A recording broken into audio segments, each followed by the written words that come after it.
El sonido sordo y molesto de los limpiaparabrisas fue mi única compañía en esa fatídica noche de diciembre. Son tantas las horas que, con la sensación de que el tiempo se había distorsionado, Sofía se quedó atrás y yo me encontré navegando por la carretera E79 en dirección a Plovdiv, ansioso y tenso, intentando llegar antes de que la noche se convirtiera en una auténtica pesadilla para el cumpleaños sorpresa. Mi hermana al día siguiente. La lluvia, que había comenzado como una llovizna encubierta, rápidamente se convirtió en un diluvio implacable, azotando la pista con tal ferocidad que la velocidad parecía una tontería. Ya eran más de las 10 de la noche cuando vi el cartel de una gasolinera a 30 kilómetros. Mi tanque estaba casi al máximo de reserva y la perspectiva de quedarme sin combustible en esta tormenta catastrófica hizo que mi corazón se acelerara con un sombrío presentimiento. Fue en ese momento que una figura oscura apareció al costado del camino. Era una mujer joven, de unos 25 años, empapada de pies a cabeza, saludando desesperada y frenéticamente. A su lado, un celta plateado con el capó abierto mostraba un problema que fácilmente podía ser una trampa. Reduje la velocidad, dudando entre el deseo de ayudar y el eco inquietante de la voz de mi madre, advirtiendo sobre los peligros de llevar a extraños. El frío de la lluvia y la profunda oscuridad de la noche no me permitieron dejar allí a nadie en problemas. Rápidamente subió al auto, le agradeció con gran fervor y se presentó como María. Su informe de que regresaba del trabajo en un pueblo vecino, mientras que su coche falló y murió, sonó como un grito de ayuda envuelto en un velo de misterio. «Solo necesito llegar a la siguiente estación», dijo, con su voz temblorosa rayana en la desesperación, como una llama parpadeante al borde de la extinción. «Desde allí puedo llamar a la grúa». Pero había un brillo en sus ojos que no parecía ser causado solo por el frío que la envolvía. Era algo más oscuro. Condujimos en un pesado silencio. El repiqueteo de la lluvia aumentaba la tensión dentro del coche. Por el espejo retrovisor, noté que María miraba constantemente hacia atrás, como si un terror invisible la persiguiera. Cuando le pregunté si todo estaba bien, ella simplemente asintió, apretando su bolso contra su pecho, como si estuviera escondiendo un oscuro secreto. En la oscuridad vi aparecer rápidamente unos faros en el espejo retrovisor. Un vehículo grande, probablemente una camioneta, se acercaba a gran velocidad como una sombra amenazadora. María se encogió de miedo en el banco al sentir la creciente amenaza. «Por favor, no pares», susurró, con la voz quebrada por el terror. «Me están buscando». Se me heló la sangre. «¿Buscando? ¿Qué viste?». Su respuesta, entre sollozos, fue un espectáculo aterrador. En el almacén abandonado al lado de la antigua fábrica, ellos, Dios mío, se cubrió la cara con las manos y temblaba violentamente. El camión estaba ahora a solo unos metros de nosotros. Sus luces altas cegaban la oscuridad. María sacó su teléfono celular de su bolso con manos temblorosas y me mostró un video maldito. Imágenes temblorosas de hombres cargando paquetes de tamaño grotesco hacia un almacén. La escena duró solo unos segundos hasta que un rostro grotesco se acercó a la cámara. Un hombre de mediana edad con una cicatriz íntima en la barbilla, mirándome como desafiándome. «Solo me detuve para cambiar una llanta pinchada», explicó, con la voz casi apagada bajo el peso del terror. «El almacén. Pensé que estaba vacío, pero escuché voces cuando vi lo que estaban haciendo. ¿Qué estaba pasando?». No podía quitarle los ojos de encima mientras la camioneta se pegaba a la parte trasera de mi auto, con los faros parpadeando como una advertencia de muerte. Pisé el acelerador, pero la lluvia hacía que superar los 80 km/h fuera un juego mortal. «Me siguieron», continuó María, con la voz temblorosa por la ansiedad. «Logré escapar por un tiempo, pero sabotearon mi auto cuando paré a cargar gasolina hace una hora. No me di cuenta de que eran ellos en la estación. Su voz se quebró. La gasolinera finalmente apareció en la siguiente curva. Sus luces fluorescentes atravesaban la oscuridad, pero parecían más bien una trampa. El camión redujo repentinamente la velocidad, manteniendo la distancia, como una bestia que observa a su presa. Estacioné cerca de la tienda de conveniencia, donde algunas almas caminaban por el lugar sin darse cuenta del peligro inminente. «Voy a llamar a la policía», dije sacando mi celular. «No», María me agarró del brazo desesperadamente. «Tienen gente en la policía». Fue lo primero que probé.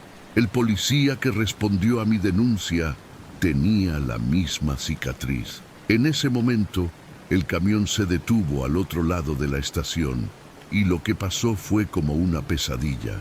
Se bajaron 3 hombres, todos vestidos con chaquetas oscuras, como cuervos al acecho.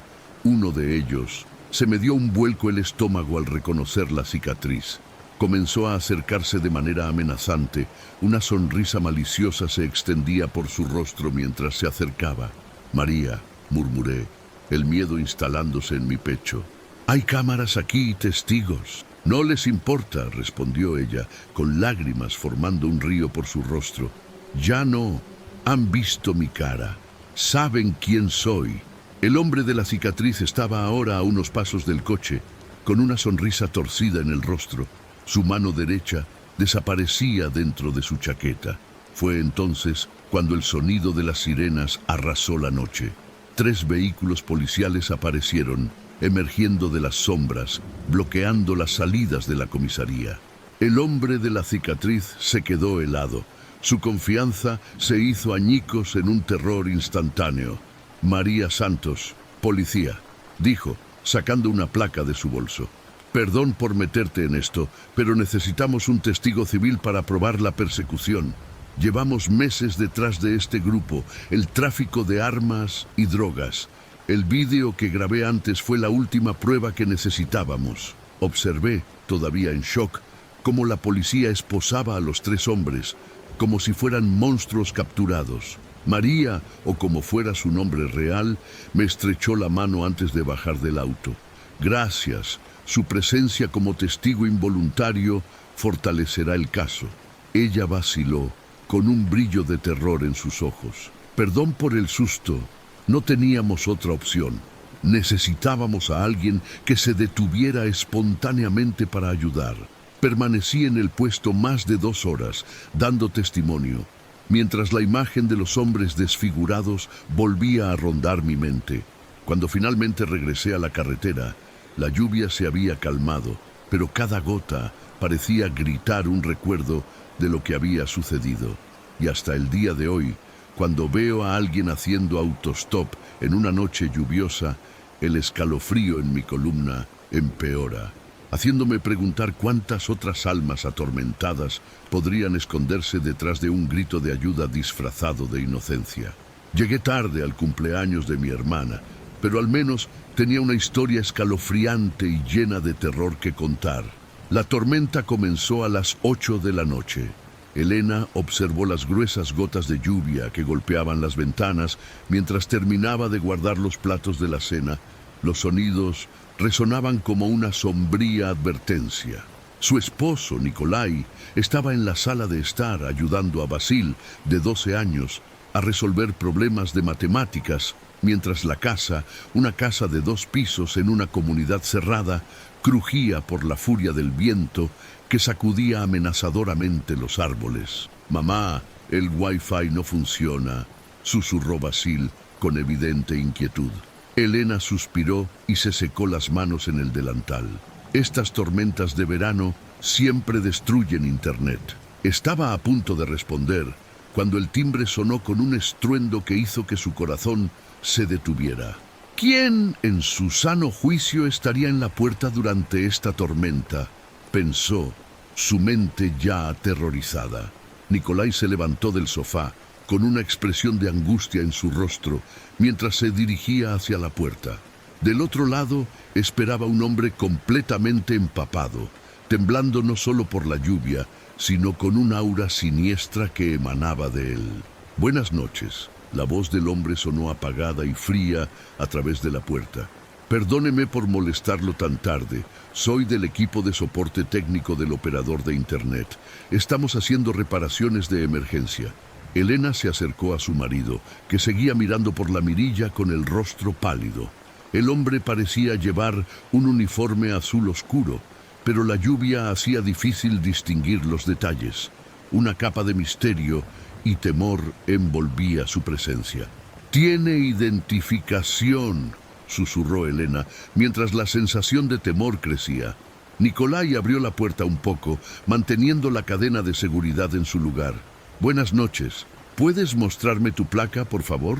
El técnico rápidamente sacó una placa laminada de su bolsillo. La fotografía coincidía con su rostro. Un hombre de aproximadamente 40 años, cabello gris, y su nombre en la identificación decía Andrei. «No hay cita», dijo, con una sonrisa amistosa que no llegó a sus ojos. «Pero tuvimos varias quejas en la zona. El centro identificó un problema crítico en la red que debe solucionarse hoy. De lo contrario, todos nos quedaremos sin internet hasta mañana». Nikolai miró a Elena, quien se encogió de hombros, mientras la duda y el miedo crecían. Internet realmente había caído y el hombre parecía legítimo, pero había algo astuto en esa sonrisa. Además, quedó registrado en la entrada del condominio. De lo contrario, no habría llegado allí. «Está bien, puedes entrar», decidió Nikolai, con la indecisión flotando en el aire mientras quitaba la cadena. «El enrutador está en la oficina». Andrei entró, pero su llegada pareció más un intruso que un técnico, dejando un charco de agua y un aura de intranquilidad en la alfombra de entrada. «Realmente lo aprecio. Esta lluvia es terrible», murmuró, sus ojos escaneando la habitación como si estuviera evaluando algo mucho más siniestro. «Basil», llamó Elena a su hijo. «Ve a tu habitación, hijo, deja que el chico trabaje». El niño subió las escaleras de mala gana, pero la extraña atmósfera le molestaba. Andrei siguió el movimiento del niño con una mirada depredadora, una expresión indescifrable en su rostro. «Por aquí». Nikolai abrió el camino hacia la oficina mientras los hombres entraban en la habitación. Elena fue a la cocina a preparar un café, pero algo la inquietaba, la sensación de que todo andaba mal. «Estaba poniendo agua en la cafetera cuando mi celular vibró, trayendo un mensaje del grupo de WhatsApp de madres del condominio. Atención, la policía acaba de advertir que un hombre se hace pasar por técnico de Internet para irrumpir en casas. Ya ha cobrado 3 víctimas en condominios de la región. El móvil se le escapó de las manos temblorosas. En el mismo momento escuchó un ruido sordo proveniente de la oficina. «Nikolai», gritó con la voz ahogada por el miedo. «¡Silencio!». Con el corazón latiendo con fuerza en el pecho, Elena corrió hacia las escaleras. «Basil, cierra la puerta del dormitorio ahora». Escuchó fuertes pasos saliendo de la oficina, cada paso como un eco de la muerte. Andrei apareció en el pasillo, ya sin sonreír, sosteniendo un destornillador ensangrentado, como un criminal de una pesadilla. «¡Qué vergüenza!», dijo. Su voz ahora completamente diferente, una amenaza palpable. Hubiera preferido haber hecho esto sin prisas, con el terror consumiéndola. Elena corrió hacia la cocina, derribando sillas detrás de ella para bloquear el camino, pero le temblaban tanto las manos que apenas pudo agarrar su celular para marcar el 112. Entonces se dio cuenta de que no había señal. La tormenta, o tal vez Andrei había usado algún tipo de bloqueador. «No debiste haber enviado al chico arriba». La voz de Andrei sonó ahora más cercana. «Tendré que encontrarlo». Un trueno sacudió la casa y las luces parpadearon, haciendo que el horror se intensificara. Desesperada, Elena agarró lo primero que vio, un rodillo de madera, la única arma que tenía. Oyó a Basil llorar arriba. «Tienes una casa hermosa», continuó Andrei. Ahora en la puerta de la cocina, la oscuridad de su presencia invadía el espacio. Los demás también las tenían, pero la tuya. Volvió a sonreír, esa sonrisa traidora que disfrazaba horrendas intenciones. «El tuyo es especial. Hay un niño». Las luces parpadearon una vez más, y por un instante, Elena vio a Nikolai detrás de Andrei, con sangre goteando de un corte en su frente, pero reprimiendo un gesto de contenida desesperación. El momento... La policía llegó minutos después. Encontraron a Andrei inconsciente, a Nikolai herido, pero aún consciente, y a Elena sosteniendo el rodillo, temblando. Vasil estaba a salvo en su habitación, con la puerta cerrada como había ordenado su madre. En la comisaría descubrieron que Andrei era en realidad Pablo Ivanov, buscado en 3 estados por allanamiento de morada, agresión y secuestro. Estudió las casas durante días, esperando que atacara una noche de tormenta. El uniforme y la insignia eran falsos y la caída de Internet. Él mismo había saboteado la caja de distribución del condominio antes de tocar el timbre. Elena y Nikolai renovaron la casa, pero la sombra de aquel acontecimiento nunca los abandonó. Instalaron cámaras, cerraduras adicionales y una puerta de seguridad, pero hasta el día de hoy, cuando suena el timbre durante una tormenta, Elena siente que todo su ser se pone rígido, un eco de terror reverberando en su memoria. Y esas noches, todos duermen en la misma habitación, con las puertas cerradas, escuchando la lluvia y agradeciendo haber escapado de esa visita infernal. El rodillo permanece en el cajón de la cocina, un recordatorio ineludible de lo que podría haberse convertido en una tragedia. Nunca más lo usó para hacer pasta, pero nunca tuvo el valor de tirarlo. Algunas cosas, dice, es mejor tenerlas a mano, por si acaso.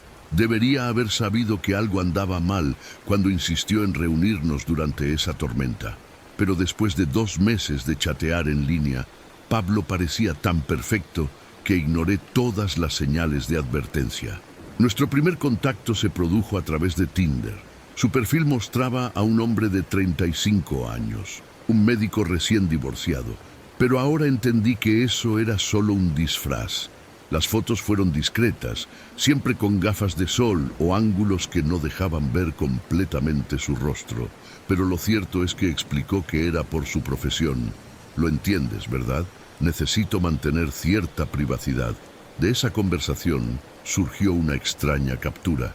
Pablo era culto, atento y parecía genuinamente interesado en conocerme. Pero, ¿de qué se trataba realmente? Hablamos de literatura, música clásica, vino. Tenía opiniones firmes sobre Beethoven y una pasión abundante por los vinos búlgaros que le parecían el veneno perfecto. Cuando le mencioné que trabajaba como traductora independiente, empezó a enviarme extractos de poemas en francés, como cebo, bromeando diciendo que necesitaba traducciones privadas. Después de semanas de conversaciones cada vez más intensas que me devanaron los sesos, finalmente sugirió una reunión. «Tengo una casa en el condominio Vale dos Pineiros», dijo ofreciéndole la posibilidad de cenar. Una verdadera invitación al abismo. Investigué el condominio. Era un lugar exclusivo, a unos 40 minutos de la ciudad, conocido por sus casonas solitarias y una vista que escondía muchos secretos sórdidos. Todo parecía coincidir con lo que me había contado sobre su vida. El día señalado, una tormenta inesperada y asesina azotó la región. Pero Pablo insistió. Compré un barbaresco especialmente para hoy. La previsión era que la lluvia duraría toda la semana. Mientras conducía, el camino sinuoso se convirtió en más que una ruta. Fue un viaje de terror. Los limpiaparabrisas apenas cubrían el agua, y apenas llegué al condominio, la sensación de peligro me envolvió. En la entrada, el guardia de seguridad confirmó mi entrada. Había enviado documentos con antelación, pero las sombras seguían siguiéndome como una advertencia. Casa 47, indicó el guardia de seguridad, último en salir después de la curva del lago. La lluvia torrencial y la falta de iluminación dificultaban distinguir los detalles, casi como si el lugar estuviera empapado de misterio. Cuando finalmente encontré 47, ya eran más de las 8 de la noche. El imponente edificio, hecho de vidrio y hormigón, parecía una fortaleza en sombras, parcialmente oculta por altos pinos que se movían como criaturas. Pablo esperaba en la puerta, sosteniendo un paraguas negro, pero había algo en él, un abismo que apenas comenzaba a revelarse. «Bienvenido», sonrió, y con esa simple palabra me di cuenta de lo engañada que estaba. «La cocina todavía es un caos. ¿Te importaría esperar en la sala? ¿Quieres un poco de vino?» La habitación, aunque impresionante, exudaba un inquietante vacío, y la decoración extrañamente impersonal, como un paisaje desolado. «Hermosa casa», comenté, tratando de ocultar mi creciente nerviosismo. «Gracias, pero no es mío», respondió Pablo desde la cocina. Su presencia ahora era una carga de ansiedad. Lo tomé prestado especialmente para hoy. Antes de que pudiera procesar lo que eso significaba, escuché un ruido metálico que atravesó el silencio como una hoja afilada.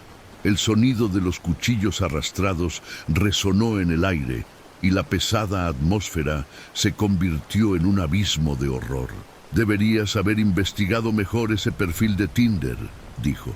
Su voz ahora resonaba con un tono siniestro que envió hielo corriendo por mi columna.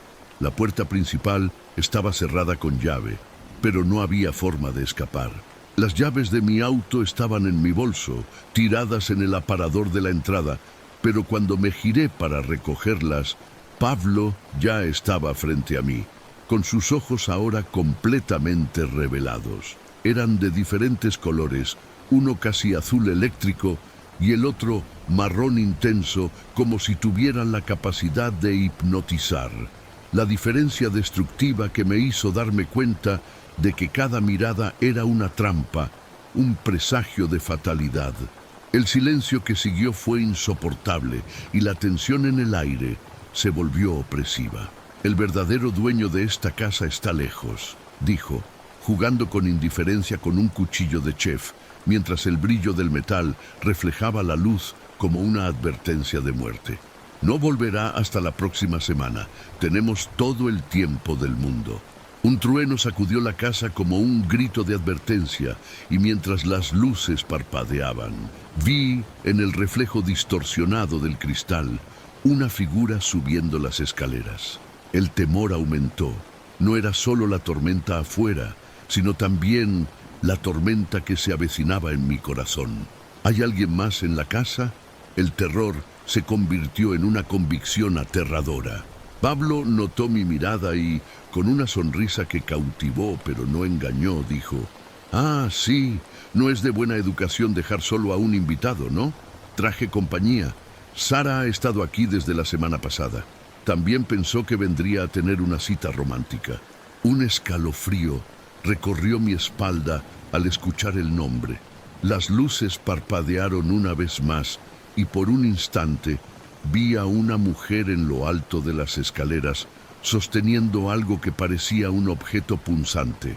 Cuando finalmente la luz volvió por completo, Pablo yacía en el suelo y Sara, aún luciendo un elegante vestido rojo de su encuentro anterior, sostenía una percha rota en sus manos, como si fuera un arma mortal. «Las llaves del sótano», dijo con voz ronca, como sacada de una pesadilla. «Están en su bolsillo. Hay más gente ahí abajo». Cuando finalmente llegó la policía, las puertas de la casa se abrieron a una pesadilla fétida. Encontraron a Pablo inconsciente, a Sara en estado de pánico y a mí todavía sosteniendo el rodillo, ahora un símbolo indefenso de defensa. «¡Basil!», grité, mi mente desesperada solo pensaba en protegerlo. Cuando finalmente lo encontré encerrado en su habitación, con la puerta segura como un santuario, le di las gracias pensativamente. Juntos podríamos enfrentar el horror. En la comisaría descubrieron que Pablo era, en realidad, Tomislav Petrov, un depredador de almas, buscado en 3 estados por allanamiento de morada, asalto y secuestro. Estudió a sus víctimas durante días, observando cada uno de sus movimientos, esperando el momento perfecto para atacar. El uniforme y la placa eran falsos, y la interrupción de Internet había sido un plan bien orquestado para preparar el escenario de un crimen. Me di cuenta del terror en el que me había sumido. Las paredes de mi casa nunca más volverían a ser un refugio seguro. El sentimiento de violación se apoderó de mí y fue imposible de borrar. La idea de que todo era una mentira macabra resonaba una y otra vez en mi mente como una película de terror interminable. Elena y Nikolai decidieron renovar completamente la casa, pero incluso con las nuevas cerraduras, cámaras y puerta de seguridad, una sombra se cernía sobre nosotros. Hasta el día de hoy, cuando suena el timbre durante una tormenta, el silencio se convierte en un grito ensordecedor en mi cabeza, un eco de terror que resuena por toda la casa.